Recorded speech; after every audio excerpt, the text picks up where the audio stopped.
Good evening aspirants, welcome to CoachUp ISE learning platform. My name is Manish Shukla और आज मैं आपका एथिक्स मॉड्यूल कंटिन्यू करवाऊंगा। ठीक है, तो इसमें जो लास्ट सेशन था हमारा एथिक्स मॉड्यूल में, वहाँ पे हमने कुछ टॉपिक्स पे चर्चा करी थी। वैल्यू कन्फ्लिक्ट, मूल्य संघर्ष। मूल्य संघर्ष में हमने देख लिया था कि मूल्य संघर्ष होता क्या है। फिर हमने जो various value conflicts in the society हैं उनके बारे में देखा था। वहाँ पे हमने political value conflicts, economic value conflicts और सोशल वैल्यू कन्फ्लिक्ट्स के एग्जांपल्स देखे थे। फिर हमने इनएविटेबिलिटी पे चर्चा करी थी। हमने देखा था कि कैसे इतनी डाइवर्सिटी होने के कारण वैल्यू कन्फ्लिक्ट होना इनएविटेबल है। फिर जो फोर्थ टॉपिक, और ये भी हम लोगों ने कंप्लीट कर दिया था लास्ट लेक्चर में, वो है पोटेंशियल निगेटिव कॉन्सिक्वेंसेस। यहाँ पे हमने देखा था कि कब वैल्यू कन्फ्लिक्ट जो होता है वो निगेटिव कॉन्सिक्वेंसेस जनरेट करता है। ऐसे कौन से फैक्टर्स हैं जो वैल्यू कन्फ्लिक्ट होने पर उसके निगेटिव कॉन्सिक्वेंसेस अराइज करवा देते हैं। आज के लेक्चर में हम क्या देखेंगे, how to manage value conflicts, मूल्य संघर्ष को कैसे प्रबंधित करें। तो आज का सेशन हमारा इस टॉपिक पे सेंटर्ड रहेगा। तो आप लोगों ने जिन्होंने पहले से ये 4 टॉपिक नहीं करे हैं वो प्रीवियस लेक्चर्स जाके पहले इसको कर लें, फिर एक कंटिन्यूटी में इसको आज के लेक्चर को करें। ठीक है, तो उनको बेहतर समझ आएगा।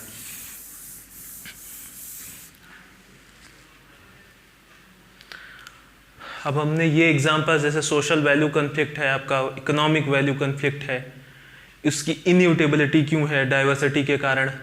ठीक है, उसके पोटेंशियल निगेटिव कॉन्सिक्वेंसेस क्या हैं। वैल्यू कन्फ्लिक्ट जब टॉलरेंस, उसमें लैक ऑफ टॉलरेंस होगा, फंडामेंटलिज्म होगा वैल्यूज के साथ, और अपनी वैल्यूज हम दूसरे पे इंपोज करना चाहेंगे। ठीक है, तो जब ये फैक्टर्स इन्वॉल्व होंगे तब जो वैल्यू कन्फ्लिक्ट होता है वो निगेटिव कॉन्सिक्वेंसेस में कन्वर्ट हो जाता है। तो वैल्यू कन्फ्लिक्ट तो होगा ही, लेकिन वैल्यू कन्फ्लिक्ट से निगेटिव कॉन्सिक्वेंसेस कब होंगे, जब ये फैक्टर्स वहां पे होंगे। टॉलरेंस नहीं होगा, इंपोज करने की कोशिश करोगे आप अपनी वैल्यूज को दूसरे पर, और अपनी वैल्यूज को लेकर आप बहुत रेडिकलाइज्ड होगे, तब वो हमेशा ऐसा वैल्यू कन्फ्लिक्ट निगेटिव कॉन्सिक्वेंसेस की तरफ ले जाएगा।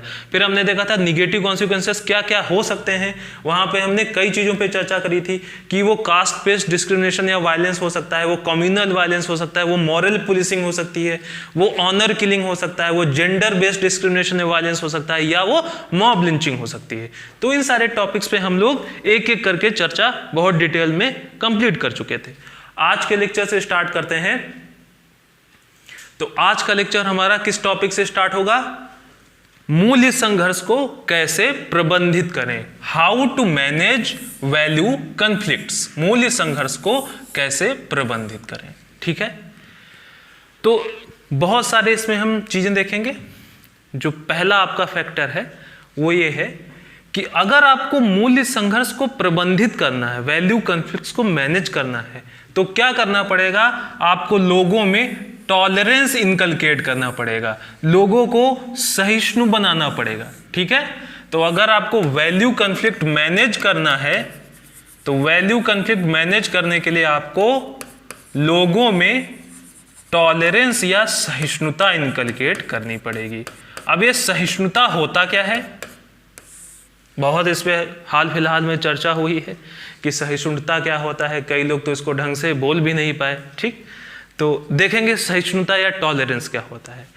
Tolerance is an attitude of fairness towards other people whose caste, values, religion, culture, race is different that from yours. ठीक है, तो सहिष्णुता क्या है, ऐसे लोग जिनकी जाति, कास्ट, जिनका संस्कृति या कल्चर, जिनका जेंडर या लिंग, रेस या नस्ल हमसे क्या है, भिन्न है, डिफरेंट है। क्लियर, ऐसे लोग जिनके व्यू पॉइंट, जिनकी कास्ट, जिनका कल्चर, जिनका जेंडर, जिनका रेस हमसे डिफरेंट है। ठीक है, उनके प्रति कैसा एटीट्यूड रखना, कैसी अभिवृत्ति रखना, फेयरनेस का एटीट्यूड रखना। क्लियर, तो ऐसे लोग जिनका मत या जिनके मूल्य या जिनकी जात, जिनका धर्म हमसे डिफरेंट है, उनके प्रति भी फेयरनेस का एटीट्यूड रखना क्या होता है, टॉलरेंस या सहिष्णुता। ठीक है, जिन विचार, जाति, संस्कृति, लिंग आदि भिन्न होने पर भी उनके साथ निष्पक्षता की अभिवृत्ति रखना सहिष्णुता होता है। क्लियर? तो हमने क्या देखा, टॉलरेंस क्या होता है कि it is an attitude of fairness towards those people whose viewpoints, caste, culture, religion, race is different from that of yours. Clear? तो ये होता है टॉलरेंस। तो इससे मूल्य संघर्ष कैसे मैनेज होगा? जैसे मान लीजिए एक एग्जांपल लेके समझते हैं कि टॉलरेंस कैसे मूल्य संघर्ष को मैनेज करवाता है। ठीक, अब समझिए आप, जैसे मान लीजिए अभी यूएस में क्या हो रहा है, एक तरफ व्हाइट सुप्रीमेसी का मूल्य है, ठीक है, श्वेत अश्वेतों में वहां पे क्या चल रहा है, दंगे चल रहे हैं ना। वो क्यों चल रहे हैं? क्योंकि वहां पे एक ग्रुप है जो किस चीज को इंपॉर्टेंस देता है, व्हाइट सुप्रीमेसी को। ठीक, श्वेत सर्वश्रेष्ठता को मूल्य बनाता है। दूसरी तरफ जो ब्लैक लोग हैं या कुछ और लोग, वो मिलके किस चीज को वैल्यू दे रहे हैं, इक्वलिटी को। वो बोल रहे हैं कि रेशियल डिस्क्रिमिनेशन नहीं होना चाहिए। अब इनके बीच क्या है, इन दो मूल्यों के बीच वैल्यू कन्फ्लिक्ट है। इस वैल्यू कन्फ्लिक्ट को, और क्योंकि इन वैल्यूज के साथ इन लोगों ने क्या कर रखा है, वहां पे टॉलरेंस की कमी कर रखी है, इसलिए वो वैल्यू कन्फ्लिक्ट किसमें कन्वर्ट हो रहा है, वहां पे राइट्स में या दंगों में। तो अगर ये सिचुएशन है तो इस सिचुएशन से आप कैसे निकल सकते हो बाहर, इसको कैसे प्रबंधित कर सकते हो? इसको प्रबंधित करने का एक तरीका है लोगों में टॉलरेंस या सहिष्णुता इनकलकेट करना। अब अगर मान लीजिए कोई एक व्यक्ति है, ये ग्रुप में मान लीजिए कोई एक व्यक्ति है, P1 एक पर्सन है, उसका मूल्य क्या है, उसका मूल्य या वैल्यू ये है कि जो व्हाइट लोग होते हैं, श्वेत जो होते हैं, वो ज्यादा सिविलाइज्ड होते हैं, वो सुपीरियर होते हैं। ठीक है, ये इसका मूल्य है। लेकिन ये P1 पर्सन क्या करे, ये ऐसे लोग जो मानते हैं कि नस्ल के आधार पर भेदभाव गलत है या वहां पे समानता होनी चाहिए, उन लोगों के प्रति, ऐसे लोगों के प्रति, मान लीजिए इसमें एक ग्रुप का पर्सन है R1 के वैल्यू के प्रति P1 क्या रखे, टॉलरेंस रखे। ठीक है, सहिष्णु रहे। P1 ये माने कि ठीक है, मैं मानता हूं कि व्हाइट लोग सुपीरियर होते हैं, ये मेरा मूल्य है, लेकिन मैं ये भी साथ साथ में मानता हूं कि मे भी कोई और एक पर्सन हो, कोई और एक समूह या ग्रुप हो, जिसका मूल्य ये हो कि वहां पे इक्वलिटी होनी चाहिए, नस्लीय भेदभाव नहीं होना चाहिए। तो ये व्यक्ति, P1 व्यक्ति, जिसका मूल्य व्हाइट सुप्रीमेसी है, ठीक, ये मानता है कि व्हाइट लोग सुपीरियर होते हैं, लेकिन साथ साथ ये भी मानता है कि कोई ऐसा भी व्यक्ति हो सकता है जिसके मूल्य मुझसे डिफरेंट हो। इस चीज को वो एक्सेप्ट करता है और इस चीज को वो रिस्पेक्ट भी करता है। ठीक है, तो ये क्या होगा, टॉलरेंस का एटीट्यूड। हम बोलेंगे कि P1 जो कि एक व्हाइट सुप्रीमेसी को अपना वैल्यू समझता है, वो अपने से डिफरेंट वैल्यूज, मतलब कि इक्वलिटी को टॉलरेंस रखता है, उसके प्रति उसके मन में सहिष्णुता है। क्लियर? ये होता है टॉलरेंस, या जिसको हम बोले सहिष्णुता। सहिष्णुता क्या बोलता है, value of tolerance calls for acknowledgement and respect for diversity. सहिष्णुता का मूल्य विविधता को स्वीकारने और उसको सम्मान देने के लिए प्रेरित करता है। ठीक, तो एक पर्सन है P1 जिसका मूल्य क्या है, व्हाइट सुप्रीमेसी, लेकिन अगर P1 के अंदर टॉलरेंस की भावना होगी तो P1 क्या करेगा, P1 कहेगा हाँ मेरा मूल्य तो है व्हाइट सुप्रीमेसी, लेकिन साथ साथ ये कहेगा कि दुनिया में मैं ही अकेला व्यक्ति नहीं हूं। हो सकता है कोई दूसरा व्यक्ति हो R1, उसका मूल्य हो समानता, वो हर नस्ल को इक्वल माने, रेशियल इक्वलिटी पे विश्वास करता हो।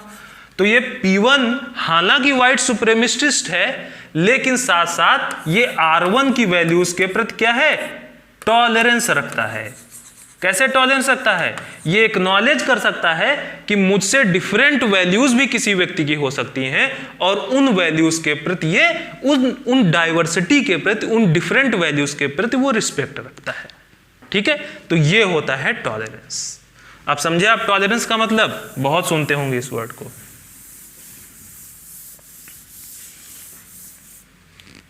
तो अगर आपको एक सेंटेंस में टॉलरेंस याद करना है तो टॉलरेंस क्या है, डाइवर्सिटी या विविधता को, अपने से डिफरेंट वैल्यू को एक्नॉलेज करना और उसको रिस्पेक्ट देना। ठीक है, ये है टॉलरेंस। तो अगर आप ऐसा करेंगे तो वो व्यक्ति जिनके मूल्य आपसे भिन्न हैं उनके प्रति आप सहिष्णु बने रहेंगे, और जब आप सहिष्णु बने रहेंगे तब जो वैल्यू कॉन्फ्लिक्ट है, मूल्य संघर्ष है, उसके निगेटिव कॉन्सिक्वेंसेस नहीं आएंगे, नकारात्मक परिणामों में वैल्यू कॉन्फ्लिक्ट डीजेनरेट नहीं होगा। क्लियर? तो हमने एक चीज यहां पे देख ली। अब इसको आप साथ साथ लिखते चले, अपने नोट्स प्रिपेयर करते चले। ठीक है, अब हम देखेंगे और कौन कौन से तरीके हो सकते हैं वैल्यू कॉन्फ्लिक्ट को मैनेज करने के। तो इसको आप एक बार जरा देख लीजिए, फिर मैं एक्सप्लेन करता हूं।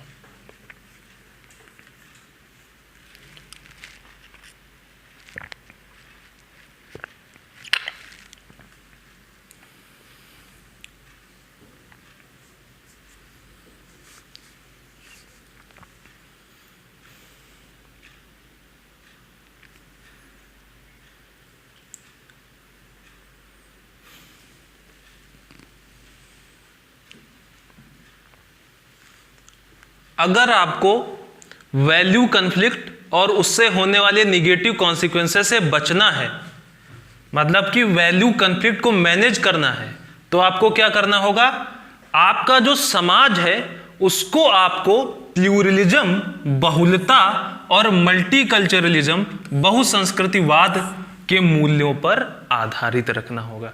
यह बहुलता और बहुसंस्कृतिवाद की वैल्यू होमोजेनाइजेशन या एक रूपता से क्या करती है, डिफर करती है, इसके अगेंस्ट है। तो आपको अपना समाज किन मूल्यों पर आधारित रखना होगा, प्लूरलिज्म और मल्टीकल्चरलिज्म। इसको एक एग्जांपल से समझें।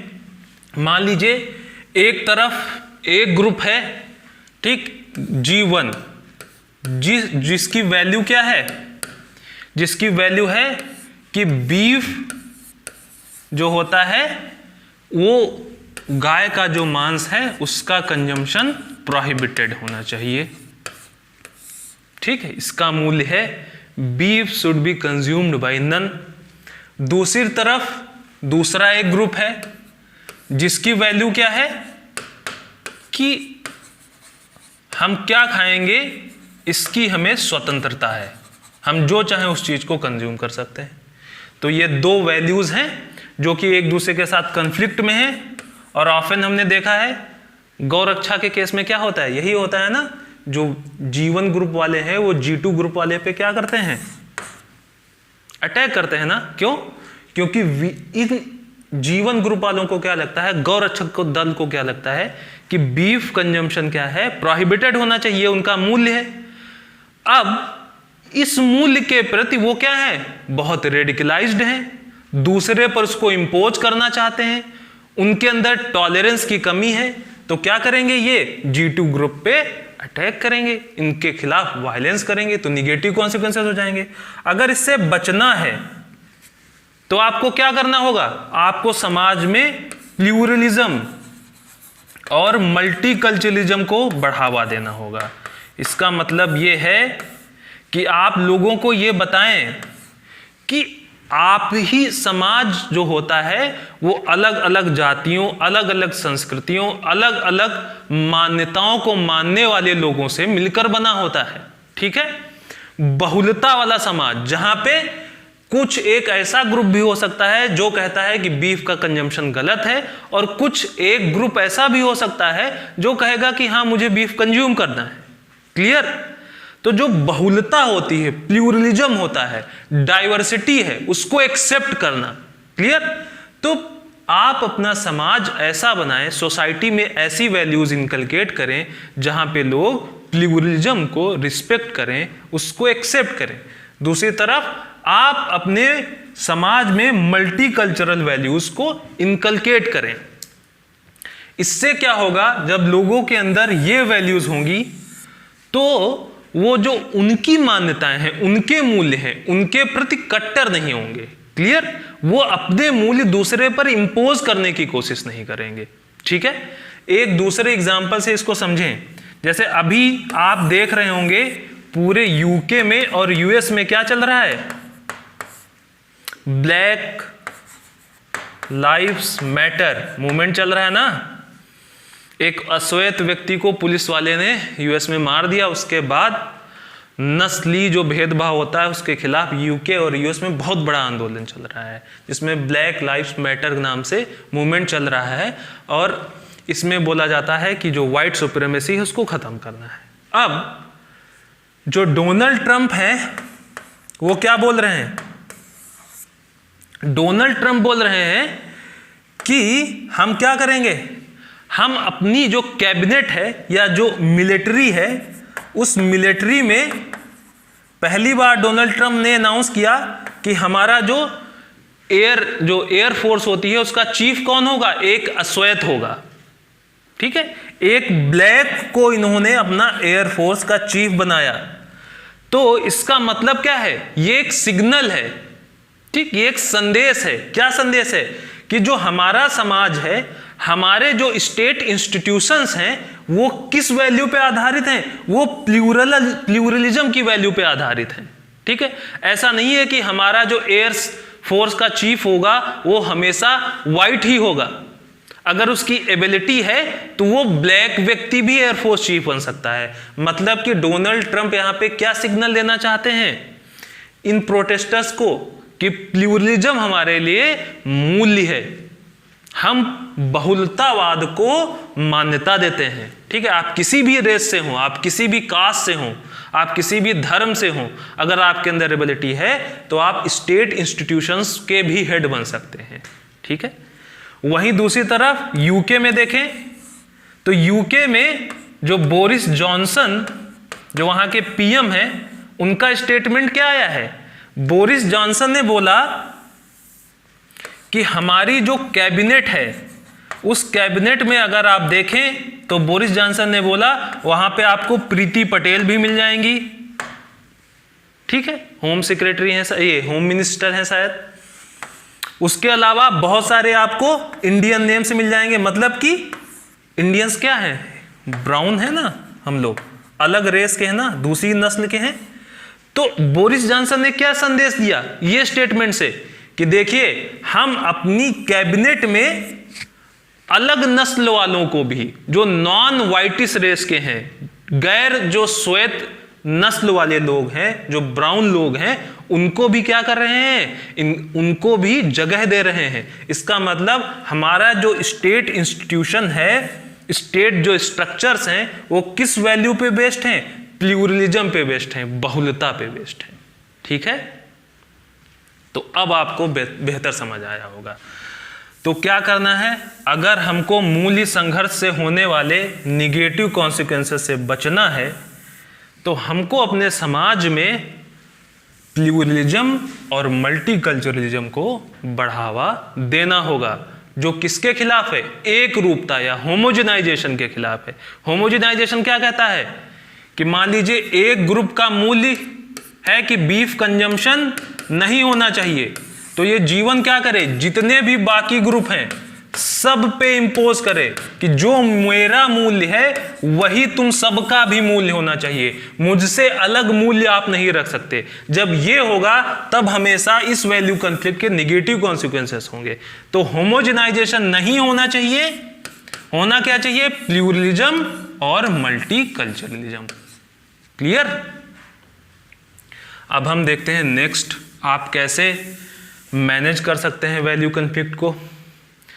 तो नेक्स्ट है role of family, education, media, social media to build right attitude. परिवार, शिक्षा, मीडिया, सोशल मीडिया में लोग द्वारा लोगों में उचित अभिवृत्ति अंतर्निविष्ट करने में अपनी भूमिका अदा करना। ठीक है, तो देखिए ये कैसे काम करता है। तो इसको आप ऐसे समझिए, जब हमारा जो सोशलाइजेशन होता है, सामाजिकरण होता है, जहां पे हमको what is right and what is wrong बताया जाता है,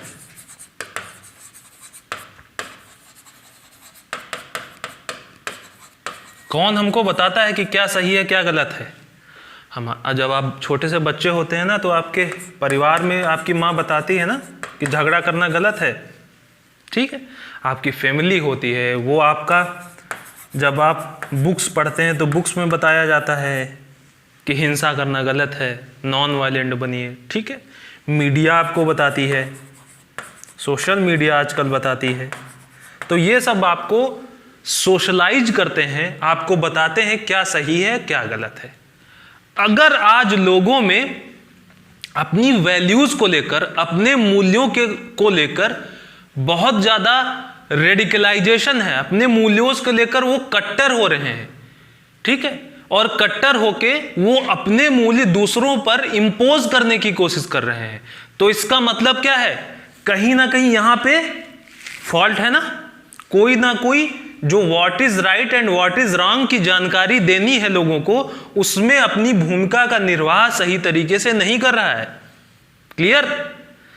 तो इनको मीडिया को, सोशल मीडिया को अपनी रोल का, जहां पे ये राइट एंड रॉन्ग के बीच लोगों को डिफरेंशिएट करना बताते हैं, उस रोल को इनको प्रॉपरली निर्वाह करना होगा। एक एग्जांपल लें, सोशल मीडिया।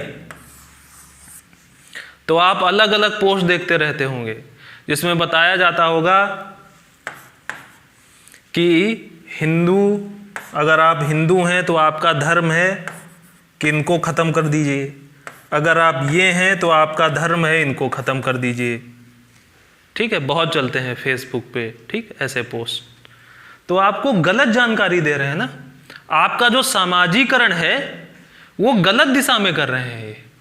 आपको ऐसे मूल्यों के खिलाफ, ऐसे मूल्यों के प्रति कट्टर बना रहे हैं। जब आप किसी भी मूल्य के प्रति बहुत ज्यादा कट्टर हो जाते हैं तो वो मूल्य आप दूसरे पे इंपोज करने की कोशिश करते हैं, एक रूपता लाने की कोशिश करते हैं, होमोजेनाइज करने की कोशिश करते हैं, और वहां से निगेटिव कॉन्सिक्वेंसेस पैदा होते हैं। तो ये जो सोशलाइजेशन के फैक्टर्स होते हैं, इनको अपना रोल प्रॉपरली निभाना पड़ेगा, तब लोगों को what is right and what is wrong में उसको डिटरमाइन करने में फिर से एक सही तरीके से उस प्रोसेस को कर पाएंगे। ठीक है, फिर हम अगला स्टेप देखें। तो अभी तक हमने क्या देखा, अगर आपको वैल्यू कॉन्फ्लिक्ट मैनेज करना है तो लोगों में टॉलरेंस इनकलकेट करना होगा। ठीक, समाज जो है, सोसाइटी जो है, उसको प्लूरलिस्टिक और मल्टीकल्चरल वैल्यूज पे आधारित रखना होगा। थर्ड, जो family, education, media, social media है, ठीक है, जो सोशलाइजेशन के डिटर्मिनेंट्स हैं, उनको अपनी भूमिका, अपने रोल को सही तरीके से निभाना होगा। अगला क्या है, deterrence in the form of law and it's effective and prompt implementation. कठोर कानून और उनका शीघ्र एवं प्रभावी निष्पादन, जिससे कानून का डर व्याप्त हो। ठीक है, तो अगर वैल्यू कॉन्फ्लिक्ट से होने वाले निगेटिव कॉन्सिक्वेंसेस रोकने हैं तो आपको डिटरेंस ऑफ लॉ क्रिएट करना होगा, कानून का भय व्याप्त करवाना होगा। अब कैसे यह काम करता है, मान लीजिए एक एग्जांपल देखिए, बजरंग दल। बजरंग दल क्या कहता है, बजरंग दल की वैल्यू है, मूल्य है, ठीक है, कैसे मूल्य है इसके, पारंपरिक, ट्रेडिशनल, जिसमें यह मानता है कि जो फूहड़ता है उसको पब्लिक प्लेसेस पे नहीं होना चाहिए, इनके अकॉर्डिंग, बजरंग दल के अकॉर्डिंग। दूसरी तरफ एक यूथ ग्रुप है, युवा वर्ग। ये युवा वर्ग की वैल्यू क्या है कि हमको आजादी से पब्लिक प्लेसेस पे कपल को या किसी भी को घूमने की क्या है, स्वतंत्रता है। हमारा संविधान इसको स्वतंत्रता देता है। क्लियर? तो ये क्या कहते हैं, फ्रीडम। अब बजरंग दल वाले हर वैलेंटाइन डे में क्या करते हैं, वायलेंस करते हैं ना इनके खिलाफ। ये वायलेंस ये क्यों कर पाते हैं, मतलब ये वैल्यू और ये वैल्यू का कॉन्फ्लिक्ट हुआ, ठीक है, संघर्ष हुआ, और उस संघर्ष का परिणाम क्या हुआ, वायलेंस, हिंसा। तो अगर आपको वायलेंस को रोकना है, इस वैल्यू कॉन्फ्लिक्ट से होने वाले निगेटिव कॉन्सिक्वेंस को रोकना है, तो एक तरीका क्या हो सकता है, कानून का भय। इन बजरंग दल को पता हो कि अगर आप इनके खिलाफ वायलेंस करेंगे, सड़क पे टहल रहे युवाओं के खिलाफ, कपल्स के खिलाफ अगर आप वायलेंस करेंगे, तो कोई पुलिस वाला आएगा और वो आईपीसी की कुछ धाराओं में इनको बुक करेगा और इनको प्रॉम्प्टली, ठीक है, इनकी सुनवाई एक लिमिटेड टाइम पीरियड में हो जाएगी और उसके बाद इनको सख्त सजा मिलेगी। अगर ये इनको पता हो, तब क्या ये वायलेंस करेंगे, नहीं करेंगे, ठीक है। तो जो वैल्यू कॉन्फ्लिक्ट से होने वाला निगेटिव कॉन्सिक्वेंस है, अगर उसको आपको रोकना है तो कानून का भय व्याप्त करना होगा। वो कैसे होगा, कानून का भय जो होता है वो केवल स्ट्रिक्ट लॉ से नहीं होता है,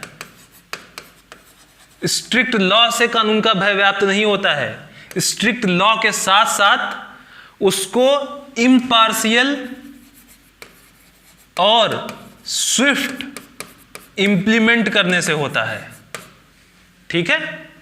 निष्पक्ष और प्रभावी और तुरंत उसका निष्पादन भी होना चाहिए। तो कठोर कानून बनाइए और निष्पक्ष तरीके से, प्रभावी तरीके से और शीघ्र उसका निष्पादन करिए। तो उससे क्या होगा, कानून का भय व्याप्त होगा और वैल्यू कॉन्फ्लिक्ट से होने वाले निगेटिव कॉन्सिक्वेंसेस रुक जाएंगे, ठीक है। क्लियर? अब चलते हैं, हम देखते हैं और कैसे वैल्यू कॉन्फ्लिक्ट को मैनेज किया जा सकता है।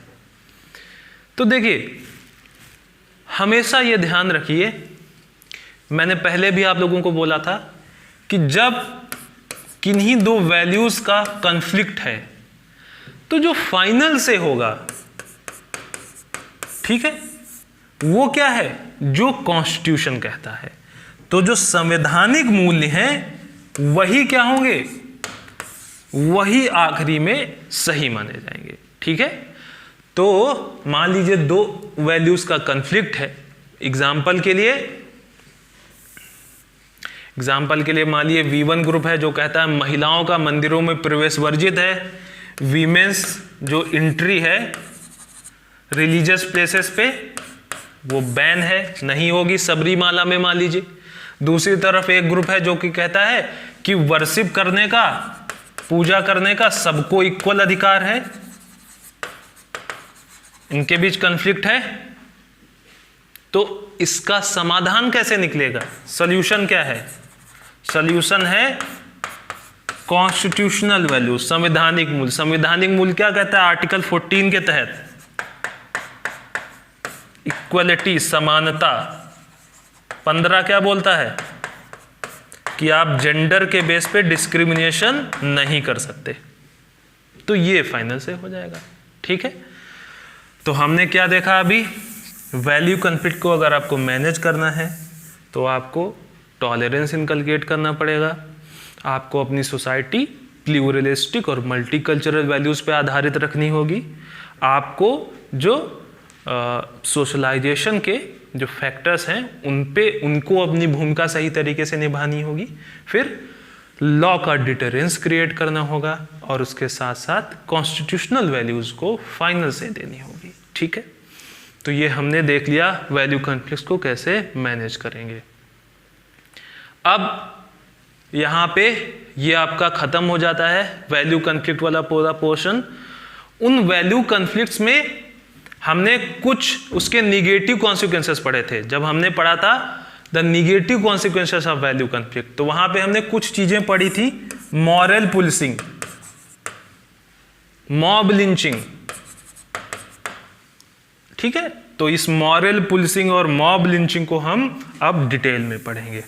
याद आ रहा है ना, जहां पे हमने अभी प्रीवियस लेक्चर में ही negative consequences of value conflict पढ़ा था, वहां पे मैंने आपको बताया था कि मूल्य संघर्ष का एक नकारात्मक परिणाम क्या होता है, मॉरल पुलिसिंग, और मॉब लिंचिंग भी एक परिणाम होता है। तो अब इन दोनों को हम थोड़ा सा डिटेल में यहाँ पे देखेंगे। ठीक है, आजकल बहुत चर्चा में भी हैं ये चीजें।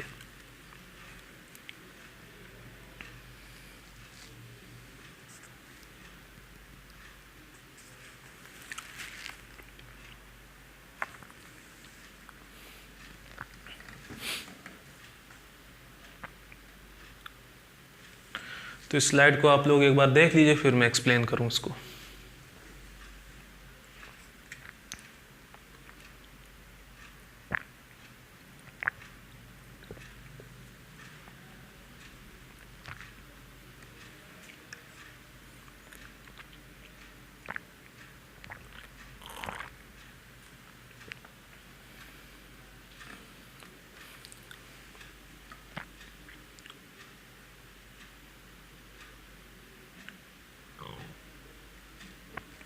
चलिए स्टार्ट करते हैं।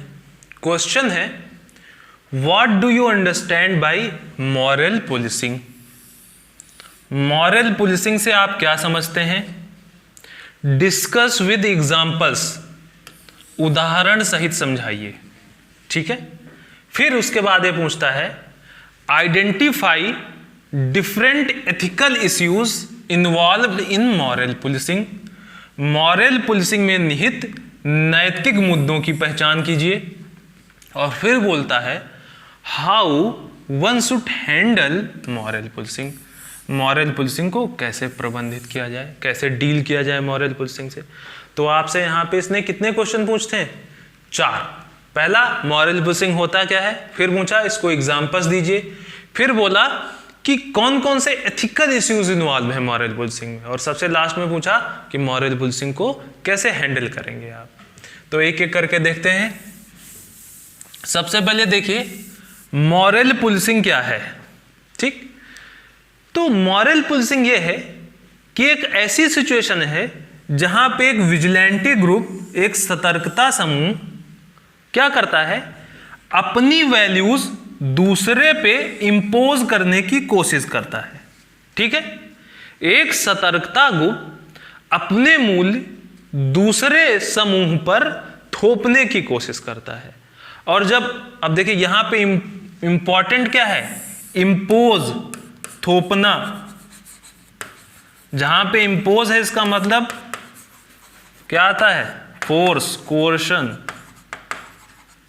ठीक है, अपने मूल्य दूसरे पे थोप रहे हो, इंपोज कर रहे हो, इसका मतलब आप फोर्स का यूज कर रहे हो, कोर्सन का यूज कर रहे हो, वायलेंस का यूज कर रहे हो। ठीक, तो मॉरल पुलिसिंग एक ऐसी स्थिति है जहां पे कोई विजिलेंटे ग्रुप, सतर्कता समूह अपनी वैल्यूज को दूसरे समूह पर इंपोज करने की कोशिश करता है, और इस इंपोजिशन में वो ऑफन फोर्स, कोर्शन, वायलेंस का यूज करता है। ठीक है, तो हमने क्या देखा, मॉरल पुलिसिंग क्या है, जहां पे एक विजिलेंटे ग्रुप अपनी जो वैल्यूज हैं उसको दूसरे ग्रुप पे इंपोज करने की कोशिश करता है। ठीक है, इंपोज जहां पे आ गया वहां पे फोर्स, कोर्शन और वायलेंस का यूज हुआ। ठीक है, तो ये है मॉरल पुलिसिंग। अब हम देखेंगे विजिलेंटे ग्रुप ऐसा करता क्यों है, ये क्यों अपने मूल्य दूसरे पे इंपोज करने की कोशिश करता है वायलेंटली। इसलिए क्योंकि विजिलेंटे ग्रुप को क्या लगता है कि जो इसकी वैल्यूज हैं, ठीक है, जो इसकी वैल्यूज हैं, जो इसकी ट्रेडिशनल वैल्यूज हैं, जो इसके पारंपरिक मूल्य हैं, वो सुपीरियर हैं दूसरे वैल्यूज से। और क्योंकि ये सुपीरियर हैं इसलिए इन मूल्यों को प्रिजर्व रखना चाहिए। ठीक है, अब इन सुपीरियर मूल्यों को कौन प्रिजर्व रखेगा, इसकी रिस्पॉन्सिबिलिटी किसकी है, इसी विजिलेंटे ग्रुप की। ठीक है, अब क्योंकि ये मानता है कि जो हमारे मूल्य हैं वो सर्वश्रेष्ठ हैं, ठीक है, सुपीरियर हैं, और सुपीरियर मूल्य क्या होने चाहिए? सुपीरियर मूल्य प्रिजर्व होने चाहिए। प्रिजर्व कैसे होंगे? उसकी जिम्मेदारी किसकी है प्रिजर्व रखने की? विजिलेंटे ग्रुप की, सतर्कता समूह की। तो ऐसा सतर्कता समूह क्या करेगा? अपने मूल्य दूसरों पर इंपोज करने की कोशिश करेगा। एक एग्जाम्पल के थ्रू समझिए। मान लीजिए एक बजरंग दल, एक विजिलेंटे ग्रुप है ना, बजरंग दल की वैल्यूज क्या है इसकी? ये मानता है कि जो हमारे पारंपरिक मूल्य हैं, पारंपरिक मूल्य क्या है कि जो पब्लिक प्लेसेस हैं वहां पे फुहड़ता नहीं होने चाहिए। मान लीजिए ये इनका मूल्य है बजरंग दल का, तो बजरंग दल मानता है कि जो हमारा मूल्य है वो सबसे अच्छा मूल्य है, ये सर्वश्रेष्ठ मूल्य है, सुपीरियर वैल्यू है। और क्योंकि ये सुपीरियर वैल्यू है तो यही वैल्यू सबको माननी चाहिए। ठीक है, इस वैल्यू का प्रिजर्वेशन होना चाहिए। अब ये वैल्यू प्रिजर्व करने की जिम्मेदारी किसकी है? बजरंग दल की। वो मानता है ये हमारी जिम्मेदारी है। अगर ये जिम्मेदारी उसकी है तो वो क्या करेगा बजरंग दल? जब देखेगा कि इन वैल्यूज को कोई लोग इसके खिलाफ जा रहे हैं तो उस व्यक्ति के खिलाफ ये क्या करेगा? अपनी वैल्यूज इंपोज करने की कोशिश करेगा। अगर वो व्यक्ति नहीं मानेगा तो ये हिंसा का भी सहारा ले सकता है। क्लियर हुआ आपको? तो ये होता है moral policing. When A vigilante group tries to impose their values on the other group through the means of force, violence, coercion, then it is called moral policing. Why vigilante group do such things? Because they think that their traditional values as superior, which needs to be preserved, and the responsibility for its preservation lies on such vigilante group. Clear? तो ये आपका अभी power cut हो गया था, आपको समझ आ गई होंगी चीजें।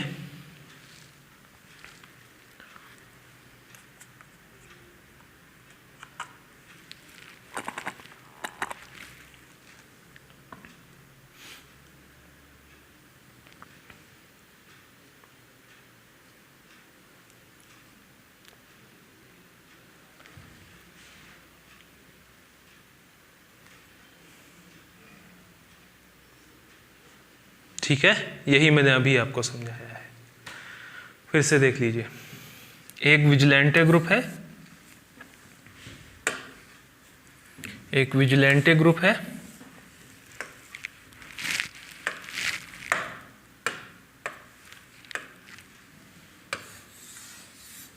अपनी वैल्यूज दूसरे पे इंपोज करने की कोशिश कर रहा है। ठीक है, इसमें ऑफन वो वायलेंस, हिंसा का सहारा लेता है। वो ऐसा क्यों करता है?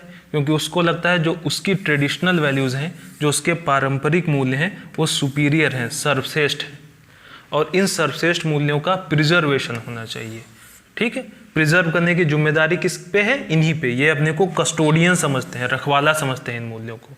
ठीक है, और इसीलिए अपने मूल्य जिनको ये सुपीरियर समझते हैं, ये दूसरों पर इम्पोज करने की चेष्टा रखते हैं, ऐसा करते हैं। इसको बोलते हैं हम मॉरल पुलिसिंग। अब इस मॉरल पुलिसिंग के डिफरेंट एग्जाम्पल्स हम देखेंगे, उदाहरण। तो देखिए, ये सारे एग्जाम्पल्स हैं मॉरल पुलिसिंग के। ठीक है, जैसे आप वैलेंटाइन डे वाले दिन बजरंग दल को देखते होंगे। ठीक है, इस दिन क्या होता है? एक तरफ बजरंग दल है जिसके मूल्य क्या है? इसकी पारंपरिक मूल्य है। कैसा पारंपरिक मूल्य? कि पब्लिक प्लेसेस पे, पब्लिक प्लेसेस जो हैं वहाँ पे जो कपल्स हैं जो कुछ भी करते हैं नहीं करना चाहिए। ठीक है, अब ये बजरंग दल क्या मानता है कि ये जो वैल्यू है, जो इसकी ट्रेडिशनल वैल्यू है, जहाँ पे कपल्स को ये सब करना अलाउ नहीं करता है, ये क्या है? ये सुपीरियर है, सर्वश्रेष्ठ वैल्यू है। और इस सुपीरियर वैल्यू को प्रिजर्व करने की जिम्मेदारी किसकी है? कौन इसका कस्टोडियन है?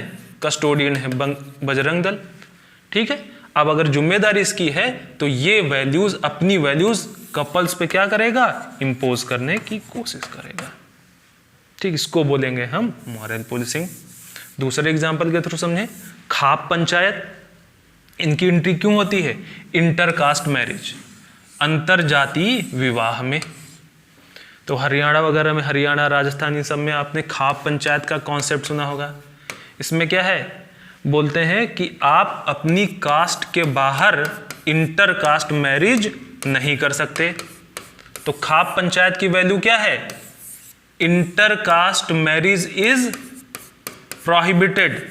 इनका मूल्य है कि अंतर जाति विवाह प्रतिबंधित होने चाहिए।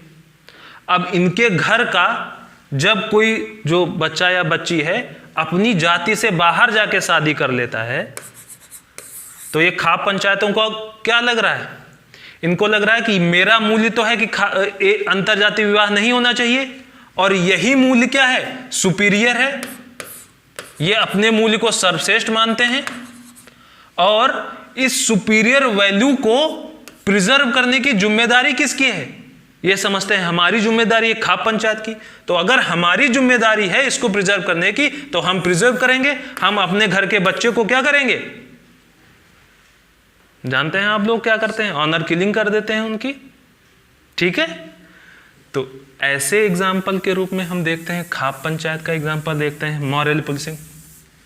समझे ना, मॉरल पुलिसिंग क्या होता है, अपनी वैल्यूज को सुपीरियर मानना, उनको दूसरे ग्रुप पे इंपोज करना वायलेंटली। तो इंटर का खाप पंचायत वाले कॉन्सेप्ट में यही चीजें मैंने दिखाई ना आपको अभी। फिर आप इंटर रिलीजियस मैरिज की बात कर लीजिए, अंतर धार्मिक विवाह या जो लव जिहाद का, अब जैसे देखिए इस पे कंट्रोवर्सी है, ठीक है, बट इसमें होता यह है कि इंटर रिलीजियस मैरिज में कि जैसे एक तरफ एक ग्रुप है, XYZ नाम लीजिए, ज़्यादा सही रहेगा, पॉलिटिकली करेक्ट है, ठीक। वो XYZ ग्रुप मानता है कि जो हमारे धर्म की महिलाएं हैं उनका जो विवाह होना चाहिए वो हमारे धर्म के बाहर के जो मेल जो पुरुष है उससे नहीं होना चाहिए, ये उसका मूल्य है।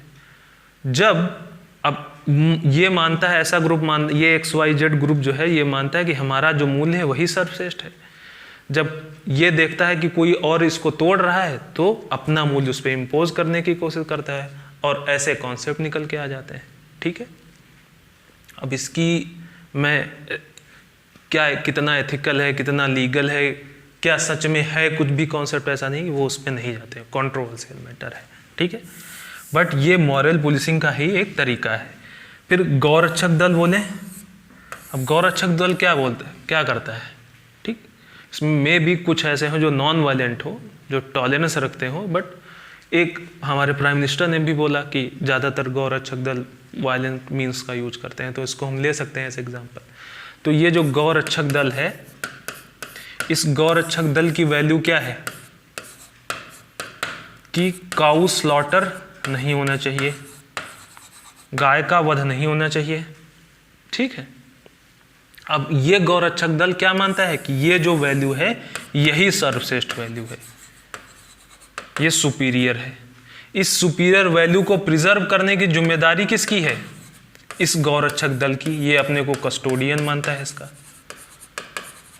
अब क्योंकि इस गौ की रक्षा करने की जिम्मेदारी इसकी है, तब जब ये गौरक्षक दल किसी और ग्रुप को देखता है जो बीफ का कंजम्पशन कर रहा है, तो क्या करेगा, अपनी वैल्यू उन पे इंपोज करने की कोशिश करेगा। तो हो गया ना मॉरल पुलिसिंग वायलेंट मीन्स से।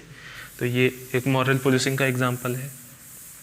फिर आप लिव इन रिलेशनशिप की बात कर लीजिए, ठीक है।